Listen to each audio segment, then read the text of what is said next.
Hi, guys, and welcome back to the That's Where I'm At podcast. Today I have Dr. Tina. Dr. Tina is a holistic brain health practitioner who uses a combination of neuroscience and medical intuition to help sensitive souls boot the root causes, regardless of relationships, surroundings, or symptoms.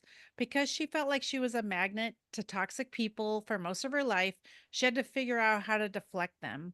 She now teaches others to overcome narcissistic abuse and learn to love again. Welcome, Dr. Tina. Thank you, Laura, for having me. I'm so glad you're here. Tell me how you got into this line of work. I mean, what does that mean? You were a magnet? Yeah. So, I was a holistic brain health practitioner first, but I actually had some housemates that made my life very difficult. And I had a series of housemates that were upending my life and Yeah. threatening my housing stability. And I realized, you know what, this is enough. And I at that point I was like, I have this history of attracting toxic people. What is up with that? I'd known that for a while, but I just could not figure it out. And Yeah, that's when I figured, I was like, I'm going to figure out these people's diagnosis and then figure out best steps for handling them. And so I just started reading about as many books as I could about toxic people. And of course, learned about narcissistic personality disorder. This was way back before it was popular, although I did suspect narcissism, but learned about borderline as well and other yeah. sociopathic personality types. Made a huge difference for me. Yeah. Not just to read about it, but the thing is that you can learn about what to do, but be able to do what you need to do in that moment can be very, very, very hard. Right. And that's why I work with people on a subconscious level to address those subconscious barriers that get in the way. Yeah, I've learned a lot about myself because, learning also, I guess not terminology, but when I first started healing and I would go into divorce groups, they would say like you have to think about what your part was in your marriage.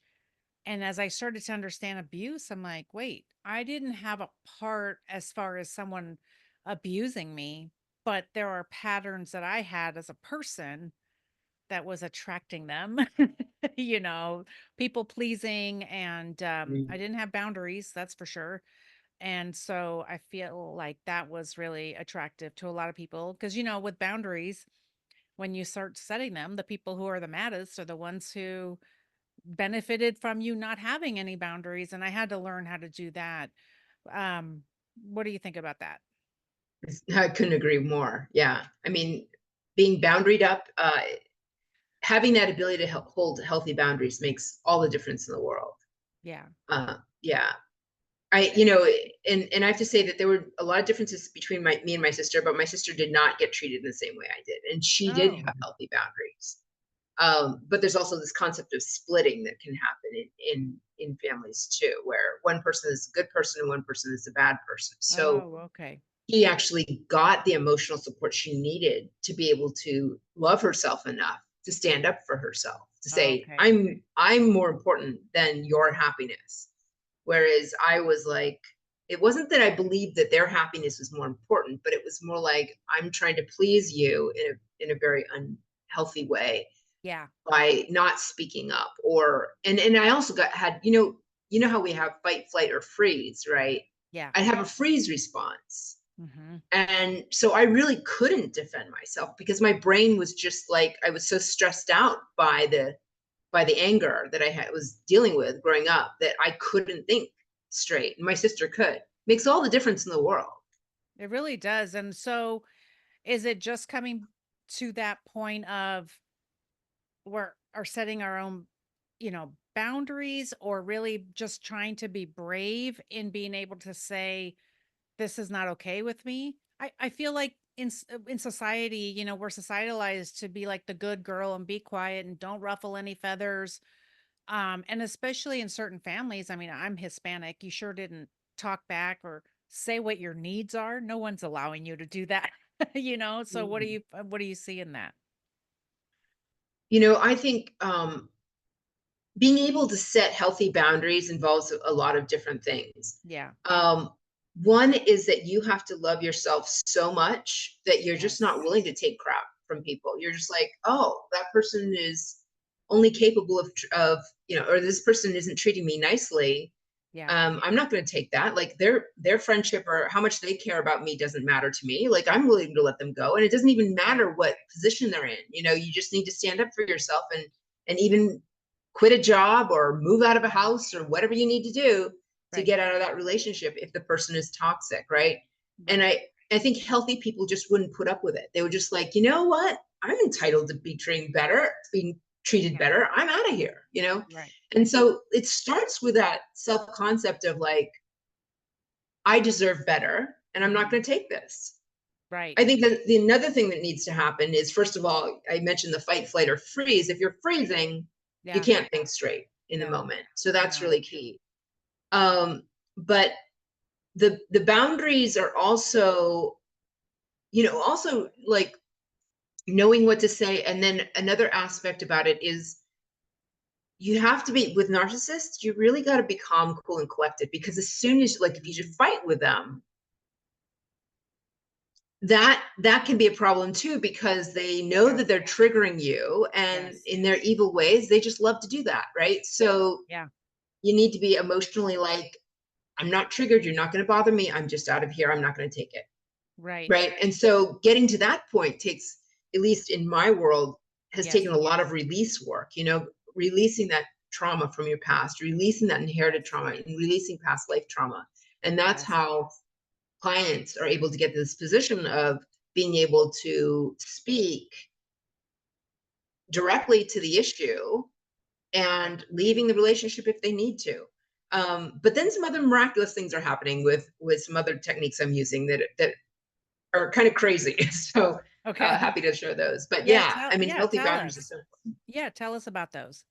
So yeah, one of this is a pretty amazing story. I have a client, Betty, who lets me use her name, and she is like the sweetest woman ever. Like you gotta love her. You meet her and she's just as sweet as they get.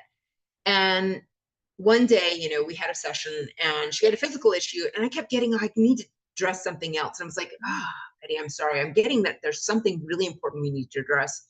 And I figured out it was stress at work. And turns out there's this woman that she had just started this new job. And this woman was just constantly bullying her and belittling her and talking and going to the boss and talking badly about her. And this person was known to be a difficult person to work with, typically. And a lot of alarm bells set off for me. And I was like, this sounds like a narcissist. So what I do with clients is I often go to the DSM, and we do what I call, an armchair diagnosis. Like, we're Right. not officially allowed to, but Right. when Right. it comes to sociopathic personality disorders, they are societal problems. And we need solutions before Right. they ever get to the doctor's office, because they're not going to go, right? No, They're they're not not. going to go, They're not. but they're useful for us. They Yes. empower us and help us know how to address the issues, right? So we went through the DSM, and for narcissistic personality disorder, you need 5 out of 7, and she passed that flying colors. So we're like, yeah, we're not going to say it. I mean, I'm saying it publicly, but again, Yeah. it's an armchair diagnosis. It's enough to Yes. give us information about what to do. Right. So with narcissists, I like to say, just be a stone, just try to like Yeah. minimize interaction, minimize, like if they let them win to some degree, if as long as they're Yeah. not going to take power away from you or do something that's, but if they say something and you don't agree with it, you know, acknowledge it and don't carry it on, right? So Right. um The so gray rock anyways, the gray rock method. yes, exactly. Right. So we worked on, the emotions that all of this had caused and released all of that.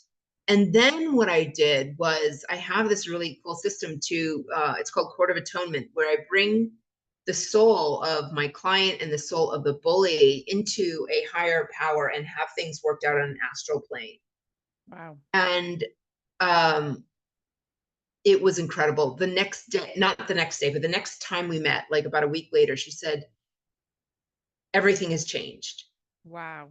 And she was like, this woman is now being nice to her. But so she said at one point she sounded like she wanted to criticize Betty or say something negative or mean. And she stopped herself in mid sentence and didn't keep going. Wow. She said she's become a lot more reflective, a lot more respectful. And I was just like, what? And That's then, amazing. and yeah, and so things just changed drastically. And I was like, okay, let's just see if this keeps going, right? And it did, from the weeks on, as the weeks went on, she didn't have any problems. Like, she was paired up with this woman to work with her exclusively, and she was no longer an issue. And she's continued to work in this job for years now. And the other thing, like, weeks later, she was like, yeah, she gave us the gift, her and her husband. Oh Like, my gosh. I was like, oh my goodness, what happened? I don't know what happened. Maybe somehow, like, I did the gods above, or whoever it Right. is, the spirit guides, threaten her job for being mean, and having to, keep getting new partners, or Right. what was it that happened? Like, I don't know what happened, but it was miraculous. That's so cool. Yeah. The thing that I found with like the gray rock and then working on ourselves, that these things just don't bother you as much anymore. And yeah, there might have been some energy coming off of Betty, that this person just wasn't getting the same vibe from her, that she felt like she could take advantage of her. Who knows? Yeah, I'm I sure mean, that's part of even it. I mean, that's just so interesting. That's the biggest thing for me, was setting boundaries and then really not letting certain things bother me. And I had to meet with my ex for something, and I totally went gray rock. Like, he was getting upset with me and I was just sitting there going, "Okay, yes." And then when he's like, "Are we done?" And I said, "Yes." And he left, and he was so mad because I wasn't reacting in the way that he would have wanted. And that Mhm. gray rock method is it's really great to use on people who are toxic and maybe are saying things about you, but it's like, you don't have to believe them and you don't have to defend yourself. It's so exhausting. Yeah, you're right that they aren't going to go anywhere near a diagnosis anyway. So it doesn't matter. I have many people who ask me to diagnose their loved one that's being toxic to them. And I always tell them, it doesn't matter. How are you being treated? Right. And that's the bottom line, right? And so I would imagine, as you're working with people, that you're teaching them that the self love is what's really going to get them to where they need to be in their life. What do you think about that? Yeah, I do teach them that. But I don't have to spend much time on it. I think they realize that That's great. argument pretty quickly. And I do give talks, and when like I give a talk on how to get your power back, That's where I awesome. do help people raise awareness about these toxic personality types. So I think it's really important to know the patterns, right? So that they can Mhm. deflect people earlier. But anyways, uh, you asked, oh, so about loving yourself. Yeah. So I do tell them about it, but it's one thing to know it, and it's another thing to feel it, Yes. right? Right. And that's where, as a healer, um, you know, I have super powerful methods, and Yeah. I'm so glad that I have them. I mean, it took me, I was in my mid late 40s before I discovered them, and Mhm. it just has made it's been a huge change in my life. I had, I mean, I don't think you said this, but I had horrific self-loathing, because of the way I was brought up, Right. and yeah, I just, like, I was never good enough to my Right. parents, or to myself, and so Right. it's made a huge difference in my life, and yeah, I and it think has made. especially when we see, especially if we're in a household where maybe, and this happens, that other children or, siblings are being treated differently. You can even come up with a sense of self-worth that is like that, self-loathing. I mean, I felt that way. I don't know if anybody ever said you'll never amount to anything or whatever, those kinds of words, but the atmosphere was enough that I had really low self-esteem and didn't feel like I could do anything. And I'm in my 50s. You know what I mean? At this point, that's what I've been working on. I've been working on loving myself and who am I? What did little Laura need? I've been doing that inner child work. What did she need? What does that look like for my life moving forward? Because it's not too late to heal that stuff, don't you think? Never too late.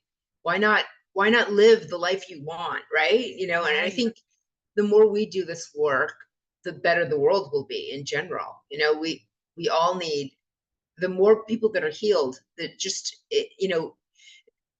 um, Yeah. bad management, democracy that doesn't work comes Yeah. out of anger, Yeah.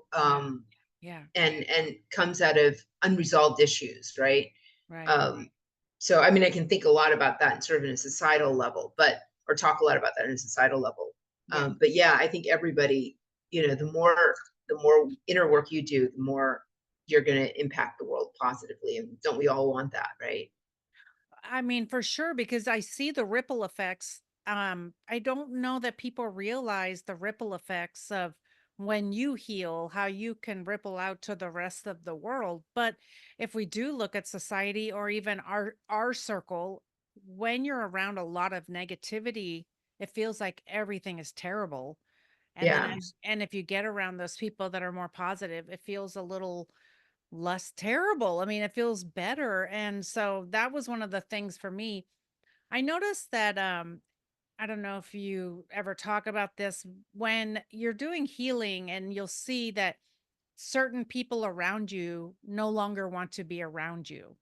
It's almost like your friends start changing. People around you like don't want to spend as much time with you. Then of course there's those other people who do come into your life.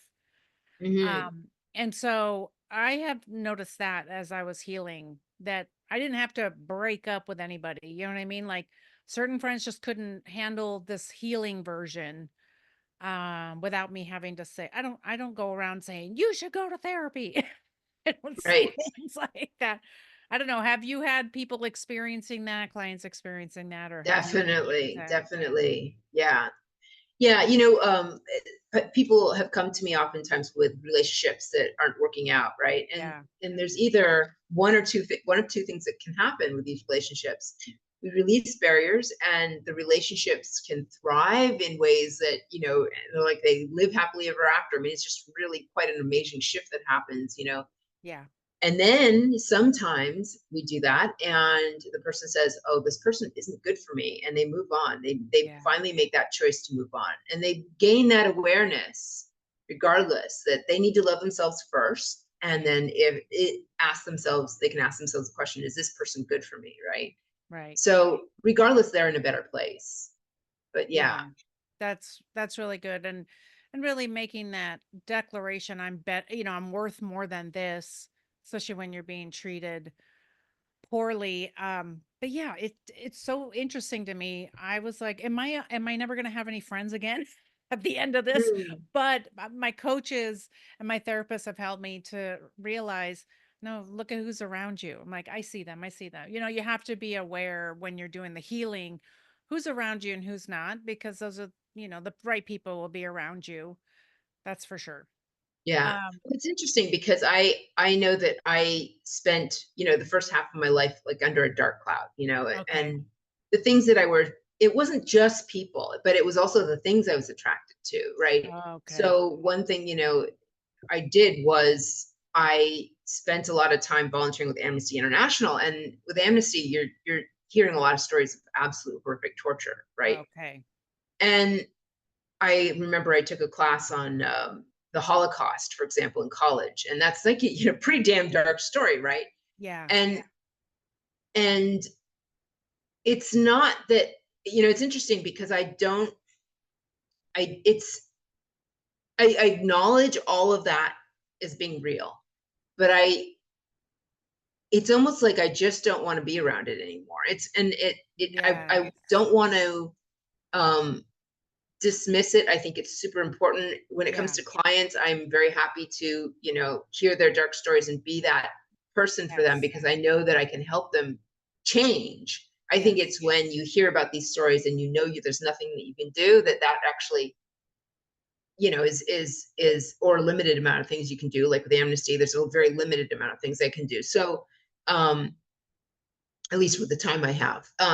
Right. And so I'm noticing that, like that my as my energy has lifted, I spend a lot more time, looking for opportunities for awe and joy, you know, Yes. because that's where I resonate. And the people that I love being around, I choose, are also resonating at a better place.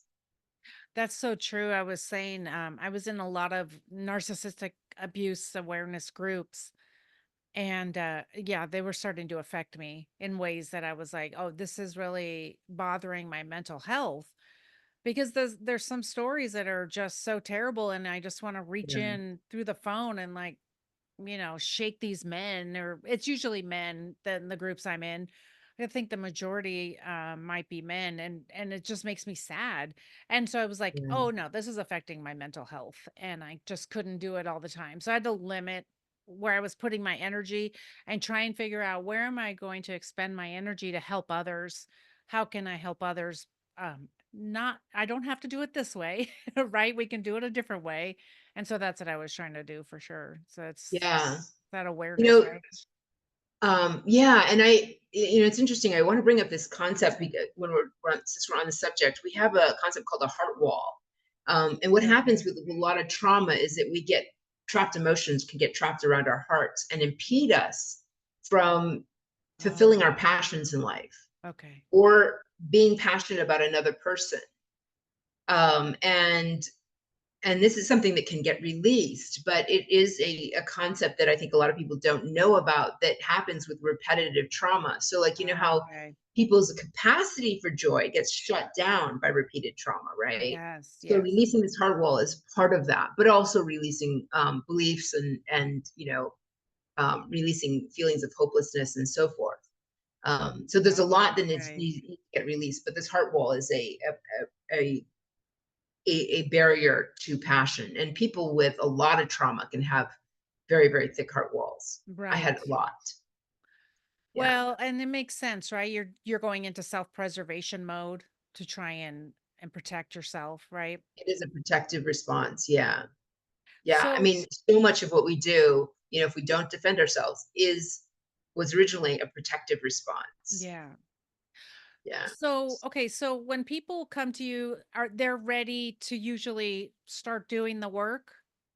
Like, or okay, and then so right before that, do you what kind of stories are you people telling you that this happened and then I knew I was ready to make a change? Or because I when I'm building when I'm yeah, building awareness on this kind of stuff, people say like, how do I know when I'm ready to leave or when I'm ready to whatever, when I'm feeling better? I'm like, it's so hard to explain, right? But what are some things that help people in their awareness before they come to you or while they're coming to you saying, I need to make this change somehow? Yeah. So what's in their awareness? Well, it's interesting because there are a lot of people that are reaching out to healers and so forth, but aren't ready to make that change, right? Okay. And that I think is probably more common than not. Oh, okay. Recently met a woman that was just in a huge amount of panic, and when I made suggestions or I have a great resource of now that I'm sending people to of a coach Okay. um, who helps is actually a divorce coach who helps people get out of marriages safely. So Yeah. that part is super important, is having like a safe plan and a way of knowing how to separate safely, right? Right.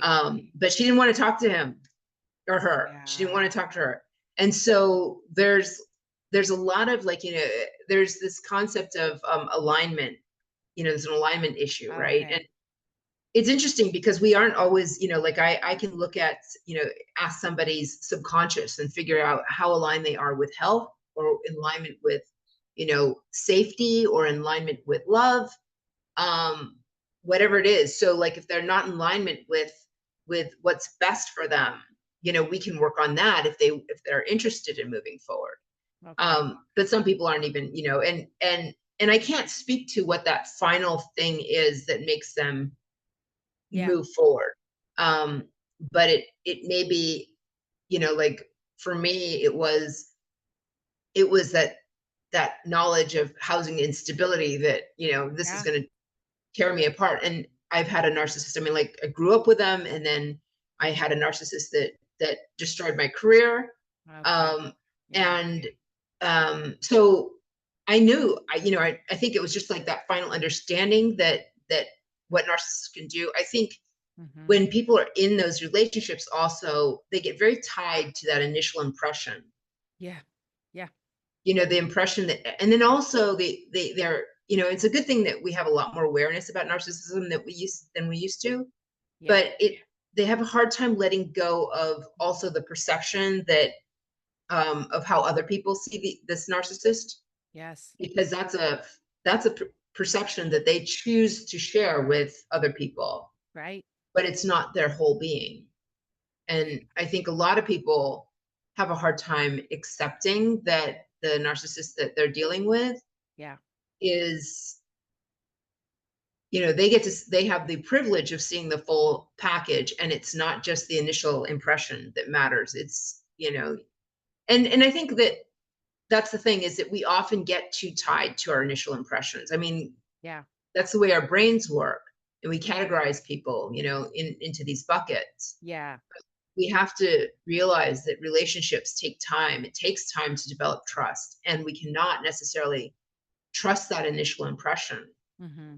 And most people are more consistent, but narcissists are not, Right. right? And that's the thing. Right. That's another thing that just like makes people go, "What the hell just happened?" Because Right. this person is, same thing with borderline. People with borderline are really sweet and really Yeah. affectionate and so forth. And then boom, they can flip and be these angeraholics. And you just never know when that's going to happen. And so I think we have to just kind of recognize that there are people in what we call the sociopathic personality type Yeah. that are very unstable, and we cannot trust everybody. Right. Um, Yeah. and we have to be able to let go first impressions, Well, and and it's, not and realize that the person you met is not a full representation of who they really are. well, That's nobody is, that's the right? key. I mean, that's the thing is it's almost that honeymoon period. Everybody, every friend you meet, everything, it's just that's not their only personality or whatever. And that to me was the hardest. I lived off those breadcrumbs of there would be 5 days of bad and then but there'd be a couple of days of good, and Mm, so it's getting back to that, those breadcrumbs, getting back to that good impression, that good time. And the other thing I had to really learn how to do is be okay with the fact of what he was saying about me and also how he was behaving in public, especially after we were divorced, that he's telling people whatever, but that everybody loves him. But I know the truth, of how he is behind closed doors. That to me took a lot of self love and that work on myself to really be like, I'm okay with whatever's being said. I'm okay with, but that, oh my gosh, that took a lot of years yeah.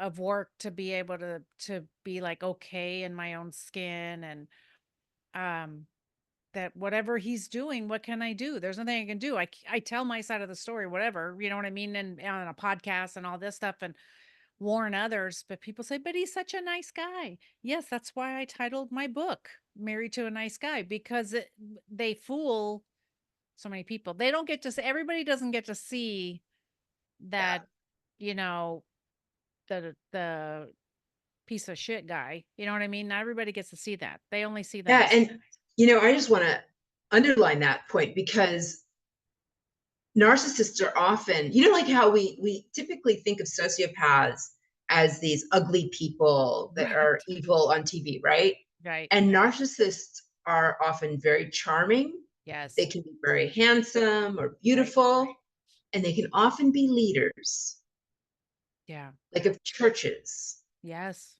For sure. That's a common one. Yeah. They are often in high positions. Yeah. Like They can be politicians. bosses. They know how to manipulate things so that they get elected and so forth. Yeah. Um, Hitler was a malignant narcissist, for Okay. example. They Okay. know how to get elected. They know how to manipulate our mindsets to Yeah. create fans, and they also know how to create sides and divide people, right? Yes. Um, and I think that we have to realize I think that's a big part of the complexity, is that there's And here's the difference is that, yes, we are all not exactly our first impression. We all Yeah. do have a better side with it when we first meet somebody, usually, Right. Right. and then after getting to know them, there may be some quirks that we don't like. But the extremes Yes. are not there with normal people, right? Most people, there's some variation that may look like this, right? With Right. narcissists and borderline personality, the variation is night and day. It's like a Yes. 180. It's a complete different person that you're seeing. And so that's where the shock comes in is you're like, how could this one person be so nice and yet show up in such and say something so horrific or do something so horrific? Right. And then And you spend a lot of time going, right. trying to figure out how to match those two, right? And being confused about it. And that's why the more we So talk about and educate people about narcissistic personality disorder and sociopathic personality disorders, yeah. the less fighting they're going to have to do in their head. And the Yep. more they're going to realize that, oh, this is just a part of the society. Unfortunately, in our culture, unfortunately, breeds narcissism to some degree. Like I Yeah. think that there are cultures that like the Japanese, actually, like in the kids, for example, in Asian cultures, it's we never hear about a Japanese or Chinese inventor, or a proverb. It's a Chinese proverb, but we rarely ever hear about who wrote it. Sometimes it's Lao Okay. Tzu, but it's usually a Chinese proverb or an invention. Who invented paper? The Chinese. Okay. Like it's not a person, right? In the United Right. States, it's always a person. And the Yeah. concept is, and like the Australians have the tallest poppy syndrome, right? You Yes. don't want to Yes. stick out, right? I'm not saying that's good or bad, but the problem is that we do too much hero worshiping in the United States. And Yes. when we think about it, people who invented stuff, we don't think about everybody else who allowed that to happen, Yeah. right? And so we need to like understand about how our society is structured and how that encourages more narcissism. If we Yeah. keep celebrating the individual without talking about the importance of the group and Yeah. working together, then we fail when a pandemic hits. Right. It's why Asian countries did so much better than we did, Right. is because it's in their culture all the way through childhood. Yeah.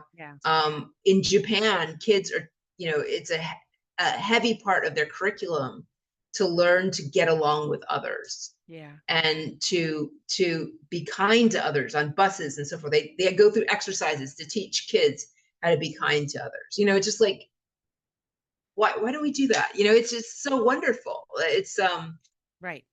So our culture really really makes a difference in this, and we could breed this.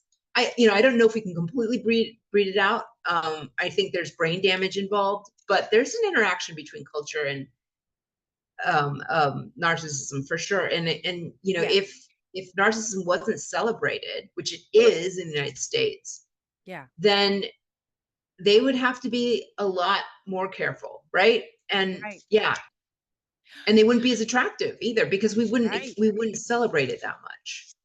Yeah, and I think you're right about that. And I've had a lot of people asking me, how do you not not not raise a narcissist? And I know that there's that emotional neglect. There could be traumas that happened. Um, and I know there's other things, but just thinking about that whole participation trophy kind of culture where everyone gets that, rather than what I've heard Dr. Caroline Leaf talking about is praising the effort, praising that you I like did, that. teamwork, those kinds of things. And I'm seeing some Mhm. great stories out of the Olympics and of Oh people, yeah, other Olympians praising the one who won the gold. And it's like we can all, there's enough for all of us in this world. But yes, that worshiping almost of your child, that your child got first place, straight A's, all those things. And I think, yeah, but what about those other kids? They don't, they're yeah, allowed, your other kids can do other things, and actually just praising them as a human, rather than a competitive, um, competitive way, and also that rather than what am I trying to say? Praising the effort, not the outcome. Not the And outcome. Yeah. yeah, and Yeah. that's one of the things I saw about that. Yeah. I think that's a definitely important piece of it. And also just like, it's like we need to also speak to the power of community Yes. and Yeah. how much more effective our world will be, and how much more, like, this is what I did not get in childhood. My parents Okay. were pushed very, very hard to work, work, work, work, work, and did not Okay. celebrate friendships or even Uh, advocate. My dad was always like, "Yeah, I don't believe in having too much fun." Very Asian oh, mindset. And it really it's made it very hard for me, and I've okay. like had to learn a lot, and as an adult, about how to get along with others. Yeah. And uh it's just, I think that the more socially, like, the people who are most successful are the most socially um capable, the Yeah. people who really know how to get along with others, and make everybody, you know Yeah. shine, right? Right. Help each other and so forth. Like, that collectivism is just makes the world a better place, but it also makes you more successful. And I think a lot of people don't really realize, our culture doesn't really understand that, even though at least we don't talk about that, right? Right. Um, but the mental health benefits also of having community are huge. Yeah. So yeah, and we have an epidemic of loneliness in the United States. Yeah. And I Yeah. think that our narcissistic culture is a part of that too, and breeds it. That Okay. competitiveness, this doggy dog world that we have. Yeah. And being the best. If you're not the best, then why even talk about it? Those kinds of things where it really breaks my heart to see some of my beautiful friends who will not look in a mirror, take a picture, acknowledge their accomplishments because they weren't the best. And I've been saying that for a lot of years, in different social situations I'm in. I'm like, But that person was the best in whatever they did. But we're allowed to talk about. I'm allowed to say that I never done this in my life and I came in second place or whatever it is, and but that isn't talked about, that isn't celebrated, and I think it's really hard. It's that whole effort. That's the way I tried to raise my kids. So far so good. They're doing good. So there's only so Yeah. much you can do, but it's I true. think, like, it'd be really great if we just celebrated our own personal best. The person we're competing, like, Yeah. we have I spend too much time on social media because every time I post, I need to wake up the algorithm, and I don't like Right. social media because of it. But it just, like, it encourages comparisonitis. It's It like a does. a huge problem. And so, like, if we can just, celebrate our own achievements, because we really can't compare ourselves to everybody else. Nobody Right. else has my history. Right. Nobody else is dealing with the same problems I'm dealing with. And Right. same thing for them. I'm not dealing with the problems they're dealing with. So we really can't compare. And then we spend so much time celebrating people who've achieved. Well, maybe they had everything they needed growing up. They probably did. Most Yeah. of them did, right? Or Right. maybe, somebody who's achieved something from what appears to be nothing had way more than we actually realized. And we don't know Yeah. what that is, but somehow they had the right brain or the right physical Yeah. features or something that really worked in their favor. So, it we act like hard work is everything, and it's not. Luck has a lot to do with it. Connections Yeah. have a lot to do with it. Yeah. And who knows what else, I li biology. I like that idea of, celebrating your personal best because I think that's so important. It really it just yeah, that makes me happy to think about where I was and now where I am. And it's like, that's okay. I don't have to be president of the United States to go, "Hey, I achieved something." It's like, no, I don't have to. That doesn't mean that's my personal best. So, you know, Right. when someone if somebody wanted to come and work with you, tell me what kinds of things that they would be asking themselves or where they would be in their life before they decide to make the call to you. Well, if someone is either in a relationship that they're not happy with, Yeah. maybe there's too much fighting, or they're just not being the person that they want to be. Hmm. Maybe they're getting agitated too much or traumatized. Then or maybe they don't feel good about themselves. Like they just would really like to love themselves more. Yeah. Those are the people that would be a good work fit for me. If they are in a difficult relationship and they don't know whether they should get out of it or not, I certainly can talk to them about that. But I have a colleague, that my divorce coach colleague, that I would like to refer them to, because she has a really good assessment for that. That's great. But yeah, it's really people who are, feeling like I'm ready to move on. I deserve better, Yeah. and are willing to, if they're also like, okay, they recognize the fact that they're not in alignment with doing what's best for them. Yeah. I can get you in alignment. If you're ready to get in alignment with doing what's safest for you and what's healthiest for you, then let's talk. I love that. And we could talk for a million more hours, but we're we're out of time for today. And Mm. I just want to thank you for talking to us about all this stuff. It's so fascinating to me because I've done so much work on my mind. Um, it's been really fascinating to really heal and to know who I am. And I know that people working with you, that they will benefit from that, because just because we've been doing it one way all our life, right, doesn't mean that's the way we should continue doing it, especially if we're walking around unhappy. Um, and I'm glad that you help others and you have such an interesting approach to helping others, and you have experience. So you do it Yeah, I mean, well.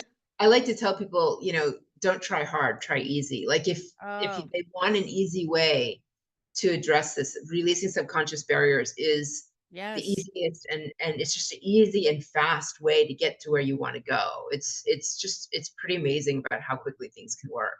Yes. So, I love that. um, That's so good. yeah. So where can everybody find you if they want to work with you? And we'll also put everything in the show notes. Yeah, sure. So I'm at tryholisticbrainhealth.com, Okay. tryholisticbrainhealth.com. And I do have a free gift. Oh, If you do okay. slash grounded and safe, then, and if you need, 5 powerful strategies to help you quickly get grounded, I offer that, in that link. Also, it'd be good to stay in touch with me, because I do offer a talk that, I will be giving, Okay, great. um, maybe in the next couple of months. And it's called "It's Time to Get Your Power Back: How to End the Cycle of Traumatic Relationships and Move Beyond Surviving to Thriving." That's amazing. Yeah. So And I that have a sounds seven great. step program to help people get out of toxic relationships called UPLIFTS. Well, that's perfect. And we're going to put all that in the show notes because there's so many good resources that you have for everybody. And so, Dr. Tina, thank you so much for being here. I really appreciate that. If anything resonated with you guys today, will you please go to Apple and Spotify and leave a review and let Podcast Land know that you love us. And of course, go down into the show notes and check out all of Dr. Tina's links because she has some free stuff for you today. And go over to social media and, of course, comment on everything and tell us you love us and all those things so the algorithm sees us. And then all this information can go out into the world. Dr. Tina, thanks so much for being here today. I appreciate it. Thank you so much, Laura, for having me. It was such a joy talking to you. I'm so glad you were here. And guys, don't forget, your voice matters. Go out and live that life that you've always wanted to live. Talk to you guys soon. Hold on.